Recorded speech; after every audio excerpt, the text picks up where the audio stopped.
It's not enjoyable to think about, but if there was ever a radiological emergency, not having some kind of a working radiation detector essentially makes you absolutely blind. It's like walking around in pitch black without a flashlight, knowing there's a monster out there. And I don't mean to be overly dramatic about it, but imagine if you were in a situation where you knew that there was a potential for radiation around you and you didn't have a radiation detector. How crippling, how handicapping that would feel for yourself and your family. Now, there are all sorts of radiation detectors that are being sold online all over the place. I've bought a number of them, and I finally put some to the test, put some to a real test, and I found out that a lot of the radiation detectors that I have maybe aren't as reliable as I thought they were. In this video, I'm going to share with you the test results of different radiation detectors and share with you which ones I feel work, which ones I trust my life with, and which ones don't really make the grade. If you want to find out which are the junk radiation detectors before you buy them, stick around.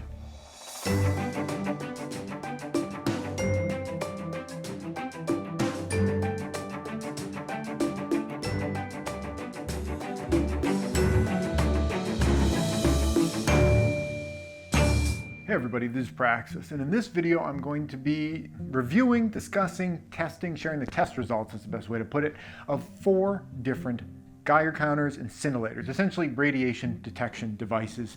This is a critical item in any prepper's arsenal if they are planning for any kind of radiological event, whether it is some sort of a weapon or a nuclear power plant melting down or coming close to melting down or any kind of situation involving radiation. It's critical to have some kind of a radiation detector because radiation is invisible. You can't see it, you can't smell it, you can touch it, but you wouldn't know that you're touching it. It's really critical to have a device that can tell you whether radiation is present in an environment or not, because without a device, the only way for you to really know is to go into the environment and then see if you developed horrible symptoms later on. I don't think we want to all use ourselves as a personal biological litmus paper. So in this video, I'm reviewing 4 different types of radiation detectors. They kind of span across different price ranges and they have different technologies in them. And some of them are made, with a certain type of usefulness in mind, and some of them are kind of made in another direction. So I feel like it's a nice wide swath of options for you guys. I did testing on 4 different materials or situations. The first is uranium. We're testing all of them against uranium. We're testing all of them against potassium. Both of those are alpha or beta emitters. I kind of forget offhand, but they're not gamma ray emitters.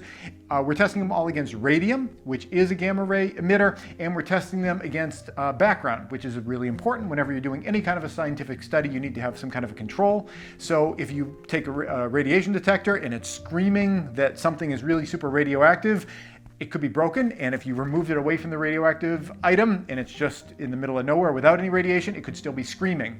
So it's important to always have a control group whenever you do a scientific experiment, unless you're trying to sway the experiment to prove some sort of a hypothesis that you want proven, but you don't really care whether it's true or not. In that case, it's a good idea to not add a control group into your experiments. But if you want truth, if you want reality, if you want honesty, control group is super important, critical part of science. So we are testing them 4 different testers against 4 different environments. So let's go through the different testers that I'm going to be sharing with you guys first. First one, this is something that is probably familiar to a lot of people, at least the design of it. This is made by Geiger. They specialize, or at least purport to specialize, in radiation detectors that are useful in emergency sorts of situations. A detector like this is not tuned to be picking up a lot of alpha and beta radiation. And the reason for that is because those types of radiation, as long as they're not inside of your body, are not particularly dangerous. Any radiation is not good to be around, but alpha and beta radiation, it's not really going to make it much through your skin if it's not on the inside of you. Now, if you have it in contaminated food and you eat the contaminated food and then you have the alpha and beta emitting radiation inside your body, then that becomes a problem. And in that case, it actually would be a good idea to have a radiation detector that can detect those type of things, so you can detect the contamination on materials. And I'm already kind of getting into the review part of it. But the reason that this thing was designed is to pick up gamma radiation if you're in a heavily irradiated environment with gamma radiation. That's what this one is designed for. And it's again made by bettergeiger.com. Okay, that's number one. The next one is kind of on the other end of the spectrum.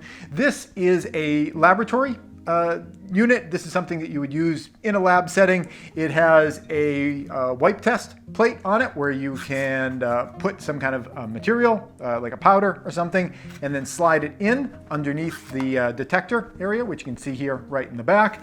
And this is designed to be a very accurate device that you can use under laboratory settings to be very sensitive and pick up all sorts of radiation, whether it's gamma radiation, alpha, or beta. So this is number 2 on the list. The next two are these are kind of things you see popping up a lot on Amazon. In fact, that's where I bought these next 2 units. The first one's this really, really tiny, light little one. This is made by Radex. This is their Quarta model. This, I believe, is a scintillator, and I guess all I would say about this is it's very tiny, it's very lightweight. As you can, demoing the lightweight, it's like there's no struggle in lifting this one up. Those are kind of the selling points on this particular unit. So there we go with that one. And the fourth unit is made by GQ. This is the GMC 500 Plus. I guess what's unique about this is while all of the other units use AA or AAA batteries, which are pretty easy to source. This one uses an 18650 battery, which are, I guess, getting pretty easy to source at this point as well. But one thing that's kind of interesting about this unit, it has a lot of menu functions. You can charge the battery directly in the unit. It's got a little charging port right on the side, and I think that's kind of handy because you can leave this one perpetually on and plugged in, and it's not like you're having to flop batteries through it. So that's kind of a neat selling point of this one. So those are the 4 different units that we are going to be talking about today. And I mentioned I was testing them against 4 different environments. The first one was the last one I mentioned earlier, which is just background radiation. It's the radiation that's just in the environment here where I am. Now, different areas on Earth, there are going to be different types of background radiation. If you're at a higher elevation, you have less shielding in the sky over you, so more interstellar, like cosmic radiation, solar radiation, I guess, can be hitting you if you're at higher elevations. There are certain areas where the rocks emit more radiation, like uranium, for example. It can be uranium ore, just in the landscape. So there are some places that just have a lot more radiation for that reason. So background radiation is kind of different in different places. It's not one fixed, unique number for everywhere in the universe, but in whatever location you're in, there's kind of a general fixed kind of background radiation, which can go up or down depending on different scenarios. The next thing that we tested was potassium, and I was testing it in the form of this, potassium chloride. It's called a salt substitute. When I did the testing with the salt substitute, the potassium, inside of this paper sleeve here. I mentioned that alpha and beta radiation get stopped pretty easily by your skin.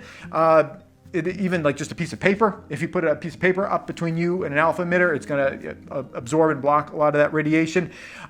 So I did the testing through the paper here, which is kind of a way of just sort of reducing it a little bit and seeing what like the actual impact, subdermis would be. I kind of figured the outside layer of this paper would kind of act like your outer layer of skin, and I was seeing kind of what would get past that and what would get registered on the inside of your body. So that's the next thing that I tested, followed by uranium. And the uranium I was testing is on this little card here. I bought this. This is just a uranium ore that is smeared onto the back of this card. It's got all these radiation symbols and warnings on it. But uranium, despite its reputation for nuclear power and like all the meltdowns that are associated with that, uranium is just, I forget, I gotta get it in my head. It's either an alpha or beta emitter, but it does not emit much in the way of gamma radiation. So, this being held up right in front of me, I'm not gonna put it on a pillow and sleep next to it or anything like that. But this is not a particular danger to me because it's just alpha and beta radiation. But that said, I'm going to put it back under this rock over here. And the rock is shielding me from the last thing that I ran a test with all of these under. And that is here's the rock. I drilled a hole in the top of the rock, and inside the hole, I'm just going to hold this very briefly, is a watch hand painted in radium, which is the way they used to get these little antique watch hands to glow. And this is emitting a fair bit of alpha, beta radiation, and gamma radiation. I'm going to put it back in the rock so it's shooting out like a laser of radiation out of the top there. And as long as I don't point that hole at me, I should be pretty good. So those are the 4 different environments that I use to test against these things. So to start off, what I'd like to do is go through all the different environments and tell you how each of these different units performed. The unit of measurement that we're going to be using for all of these tests is microsieverts per hour. That is a rate of radiation that is emitted, as you can hear in the per hour, like miles per hour.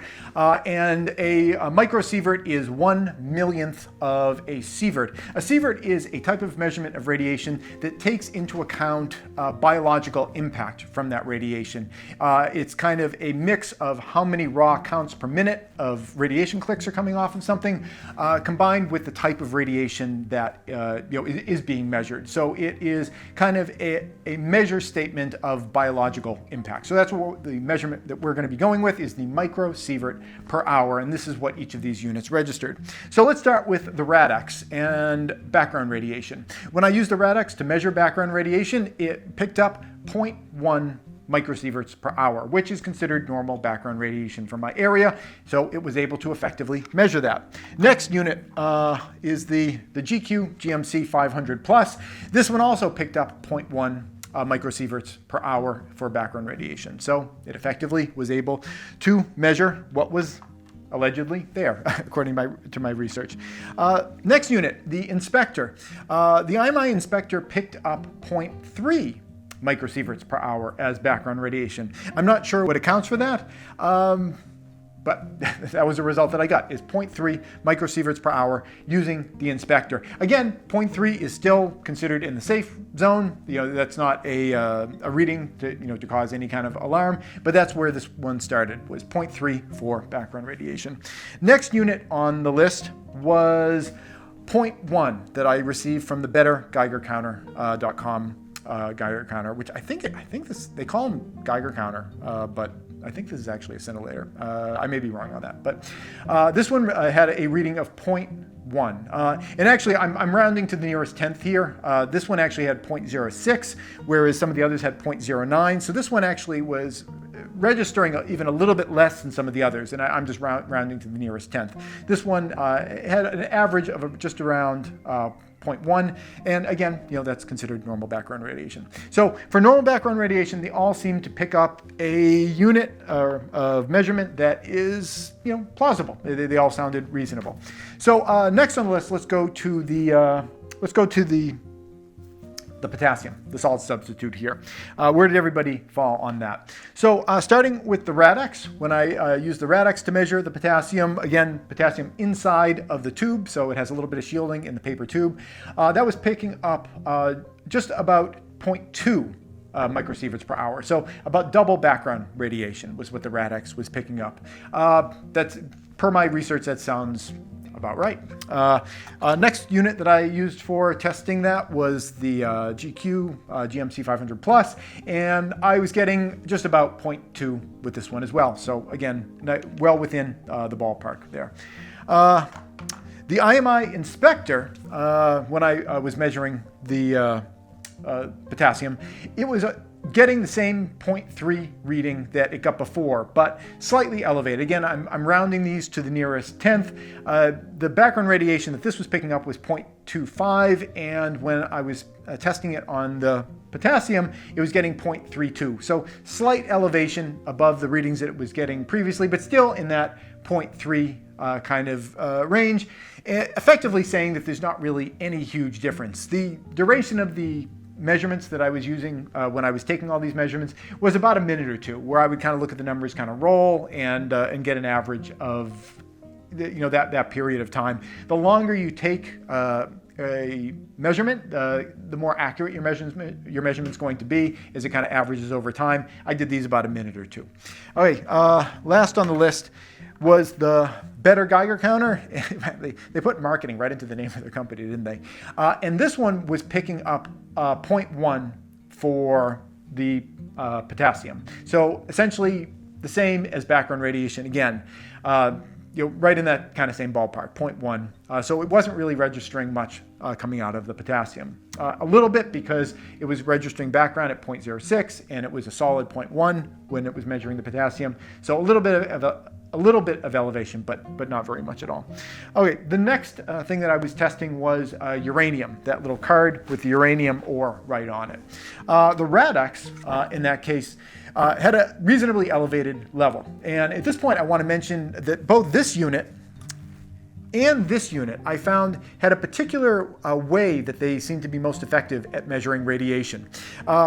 For a unit like this that has the open screen right in the back, when you're measuring something, you're putting it right in the back and pointing down like that. And the same for this unit here. It has a little symbol on the front and it says that the sensitive part is opposite the symbol right on the back.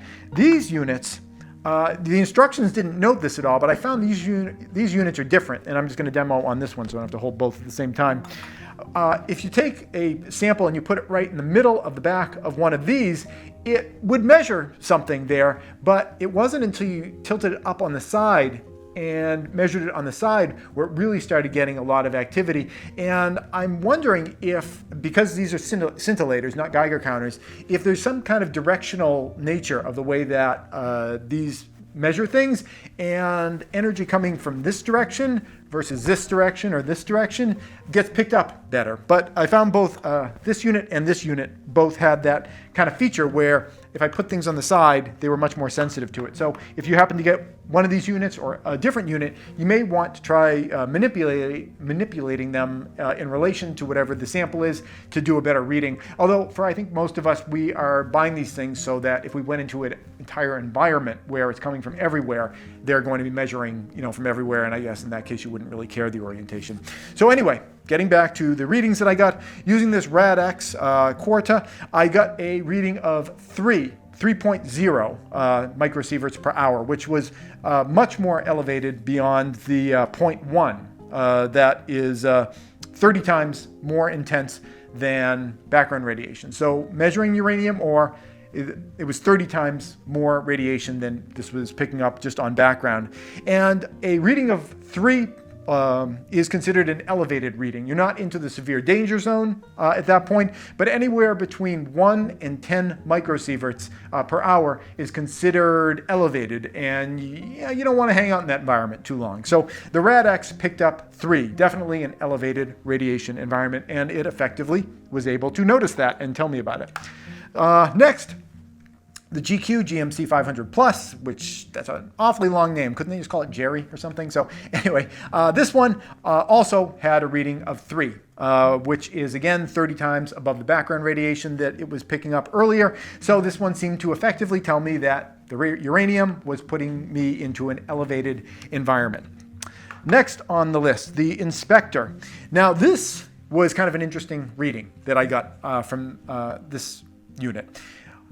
If you recall, the background radiation from this unit was just about 0.3. I'm going to round it down to 0.2 for easier math in my head, because the reading that this thing pumped out wasn't close to 3, it wasn't close to 2, it was 22. 22 versus 0.25. So if I can do the math in my head there roughly, I have to take a break here. It's 100, right? It's 100. So this picked up an increase of 100 times more radiation coming out of the uranium ore card that I had than it was receiving just from background radiation. So while the others were being multiplied by 30, this one found that there was 100 times more radiation coming through than what it was picking up, as compared to background. A reading of 22 is considered in the danger zone. Anything above 10 microsieverts per hour is considered the danger zone. Though this is what gets into kind of some of the the finer point of measuring radiation is that microsieverts per hour is supposed to be a representation not only of how much radiation something is emitting, but also the type of radiation that it's emitting. And it would seem that a lot of these units are kind of dumb because the vast majority of the radiation coming out of that uranium ore was alpha and beta radiation. And being in an environment with alpha and beta radiation is nowhere near as dangerous as it is if you're in an environment with gamma radiation, because gamma radiation can penetrate much more deeply through your body. There's much more energy associated with the gamma radiation. So I felt that this reading was in some ways maybe a little bit misleading, because uranium ore does not emit that much gamma radiation, relative to the alpha and the beta. So if I was using this unit alone and I was reading 22, I might really be freaking out. But having some of the other units and having a knowledge of the type of radiation that was actually being emitted from the source that I was reading would give me cause to, not really be freaking out that much. Of course, in an emergency, you're not going to know whether that's uranium ore or, something much more horrible that, that's lying all on the ground around you. So, these things are tools. They give you some kind of information, but it's not a beginning and an end where, it's just going to tell you safe or unsafe. There's a lot more to it, behind it in the background. And I think it's important to know that. And that's why I took about 20 minutes to chit chat about that. So anyway, this one read 100 times over background radiation, registering the uranium ore. It had a reading of 22. Now here's where it gets kind of interesting. Remember that I mentioned that uranium ore is mostly emitting alpha and beta radiation.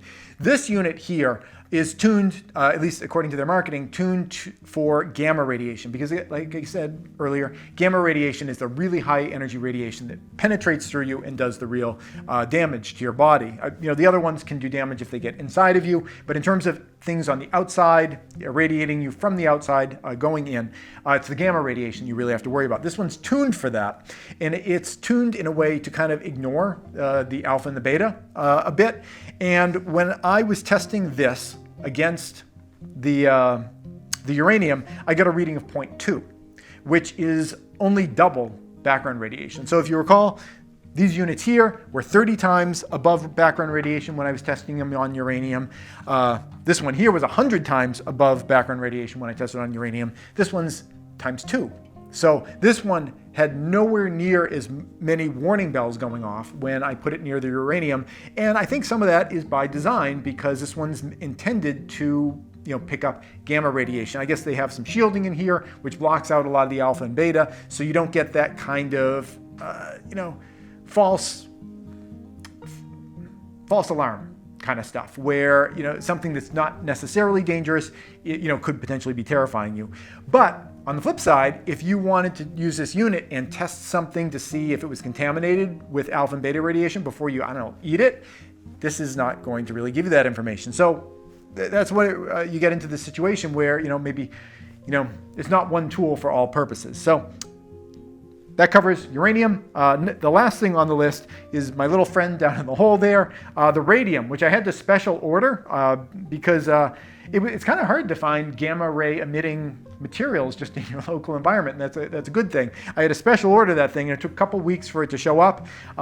It's interesting that you can still kind of buy those things. When I found it online, I was like, can I order this thing?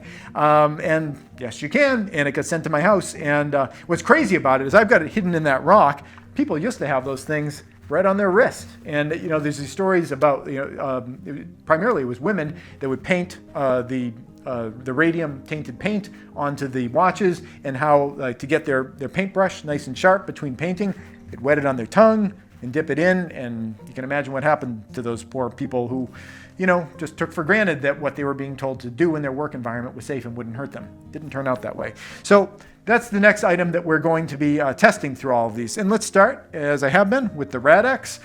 If you recall, background radiation with the Rad-X was 0.1. When I put this up to the radium on the watch hand, it was reading 5.7. Huge elevation. That's 57 times more, I guess, about 57 times more. So, almost 60 times more radiation than background this thing was picking up. 5.7 is definitely in the elevated range. So, if you were picking this up with this unit, you would know this is not really a safe environment to be in. And this is kind of an important point that I'm just going to jump to as an aside. When I was doing these measurements, I was taking these units and putting them right up against this sample in order to get as much radiation as was coming out of it to go into the unit so I could register it. If you were in an environment and there were a couple of these radium painted watch hands scattered on the ground around you, the distance that you're going to be from those kind of, this is kind of overkill. We have got in this boulder here with a hole drilled in it. That's kind of overkill. If you just had some of these sprinkled on the ground around you, just the fact that you're kind of far away from them, the radiation levels are going to be much diminished.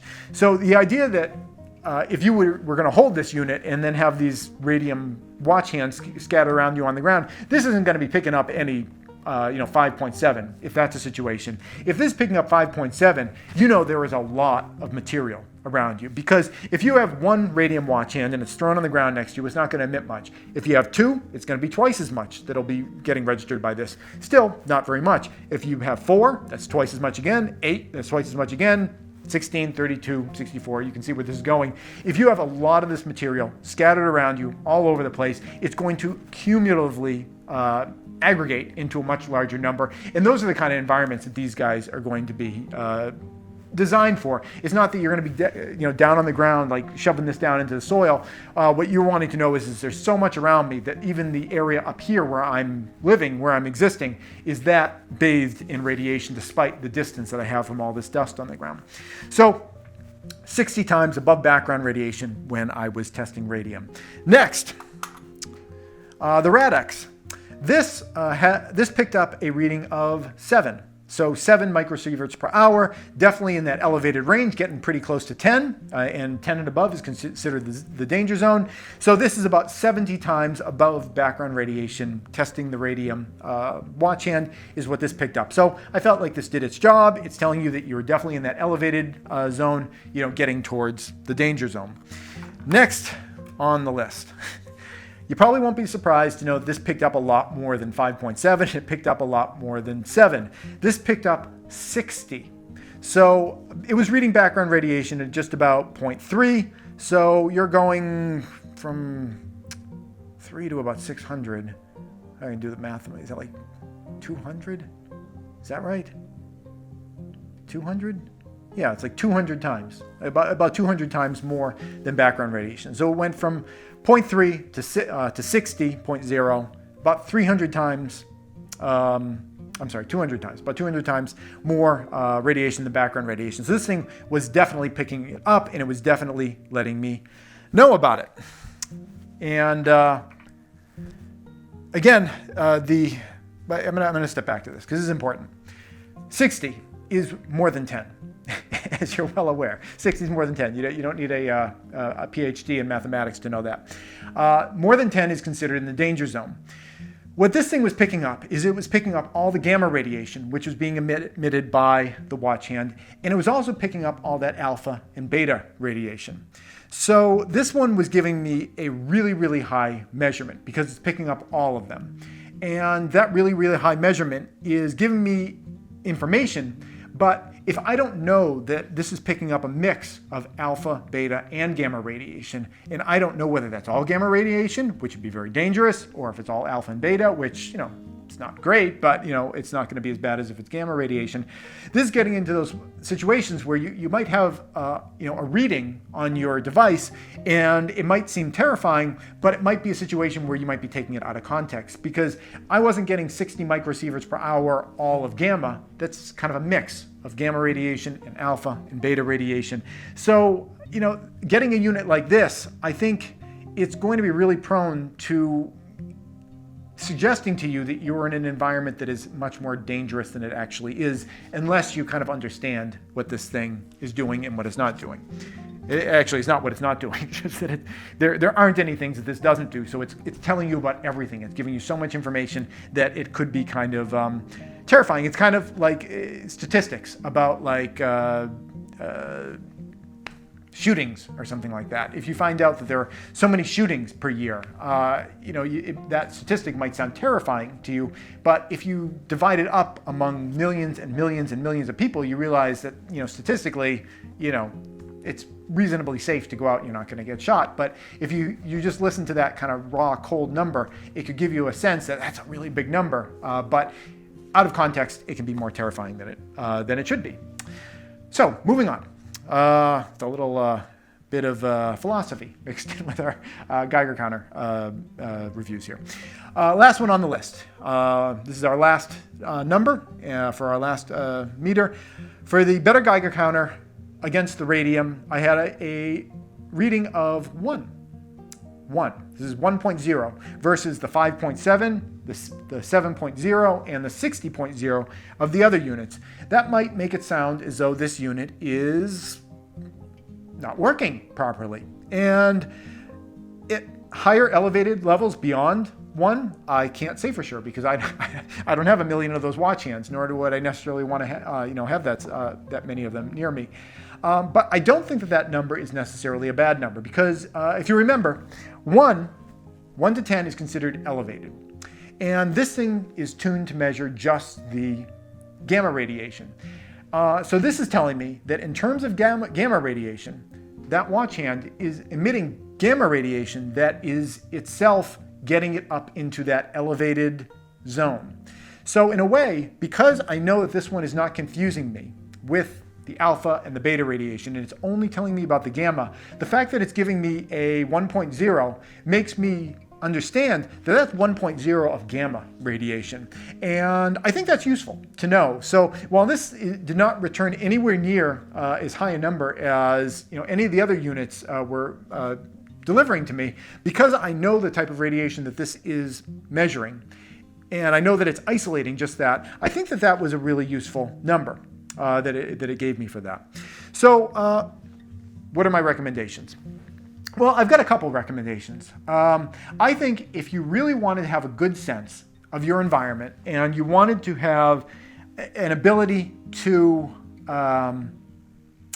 operate in different settings, and if you cross-pollinate that desire with the prepper notion that 2 is 1 and 1 is none, I would get 2 different Geiger counters. And if I were going to do that, I would get this because this is only measuring gamma radiation. And that is nice to have that isolated just in this one unit. Inside this unit, it has a lot of different modes that you can go through. I'm not going to go through all of them. This isn't a commercial for Better Geiger or anything like that. But there are a lot of functions built into this. It has a lot of different averaging functions. It has low energy consumption modes where you can go in and have the screen turned off. It functions on just one single AA battery. I think that's a nice feature for it. I like this as a unit that you would use to just tell you whether or not there is gamma radiation in the environment, and it's not going to give you false alarms because you're holding a banana and bananas have a lot of potassium and it's reading the banana that you're eating. This one is just tuned to not Geiger. This is just tuned to gamma, and I think this would be a useful unit to have in your arsenal. Now I mentioned 2. In addition to this one, can you guess which one I'm going to pull up next? Because if you want one unit that is for that raw, crude kind of how much gamma radiation is out there, what's the other function that I mentioned during this video? The other function is the ability to test something like if you're going to eat it. Like, is this food contaminated with alpha or beta? You want something that's really sensitive. Which of the units am I going to recommend for that? Well, it's this one right here. This is like that lab unit, the IMI inspector. It has a lot of different settings and modes you can go into. Again, this isn't a commercial for the IMI inspector. That said, links below to all of these. And if you do ever buy anything through my links, it doesn't cost you anymore, but it does. It helps to support my channel. I always get like some tiny percentage of sales if you ever go through my links in the bottom. At least the Amazon ones. Whenever I do links to other things, I don't get any percentage. But anyway. Like I was saying, this isn't a commercial for them. I'm just saying there are a lot of features in here. So I would suggest this and this unit. Now, you buy these together, it's getting pretty close to like $1,000. And it gets into that kind of situation where, well, like the extra $1,000 that I burned a hole in my wallet, I know, that's a lot. If you were in a situation, a radiological emergency situation, would you wish that you would spent that $1,000? You probably would. If you're never in a situation like that, would you be like, why did I listen to Prax dump $1,000 on these 2 units, which I've never used? It could really go either way. And don't you, honest to God, hope that if you buy these units, you never have to use them? I know that's certainly the way that I feel about it. But that would be my recommendation. Whatever you do, I would suggest getting more than one of them.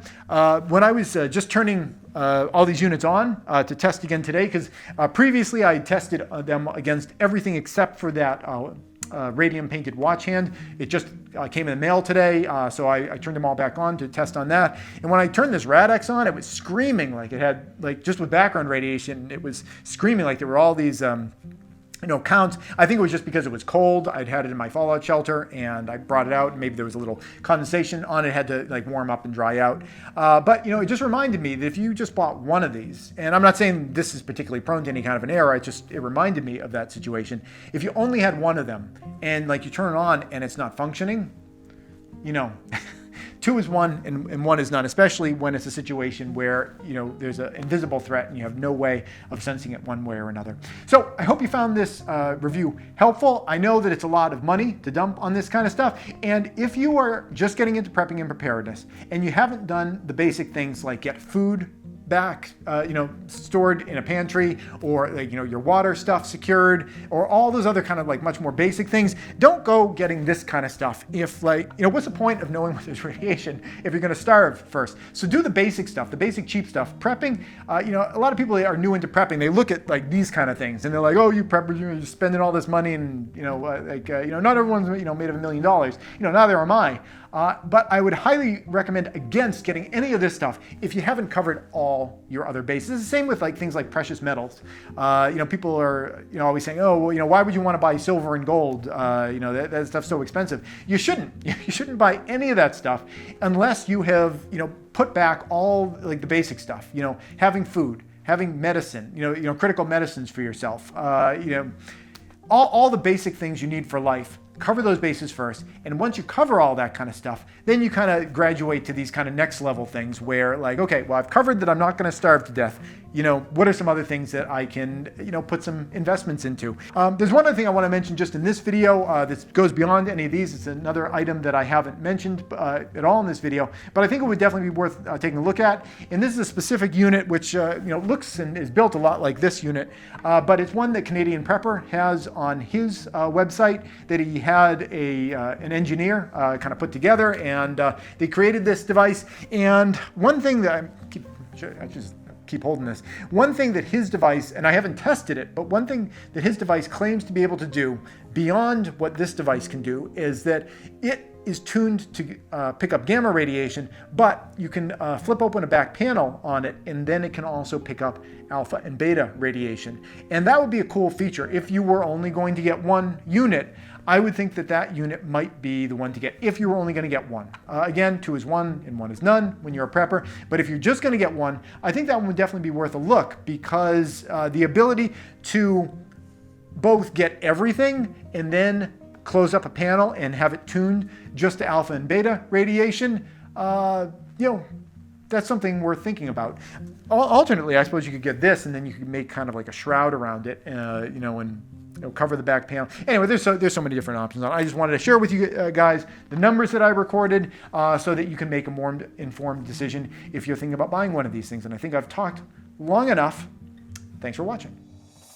Please subscribe for new videos all the time. And if you'd like to support this channel, you can do so either through Patreon or PayPal.